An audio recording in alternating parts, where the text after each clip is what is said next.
Hello دوستو، میں ہوں آپ لوگوں کا ہوسٹ گھریلو نسخے بدائی کے۔ آج جو نسخہ میں لے کے آئے وہ بلغمی کانسی کے لیے بہت ہی مفید، اور اس سے جو آپ لوگوں کا بلغم ہے وہ آسانی سے نکلے گا۔ یہ نسخہ بہت ہی آسان اور سمپل سا نسخہ ہے۔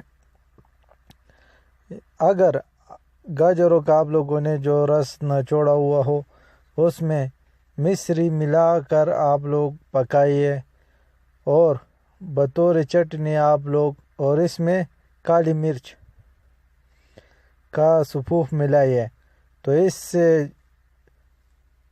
سے جو آپ لوگوں کا بلغمی کانسی ہے وہ ختم ہو جائے گا، اور اس سے جو آپ لوگوں کے بلغم ہے وہ بآسانی سے نکلیں گے۔ اس سے آپ لوگوں کو بہت ہی فائدہ ہوگا اور بلغم نکلنے میں بھی آسانی ہوگی۔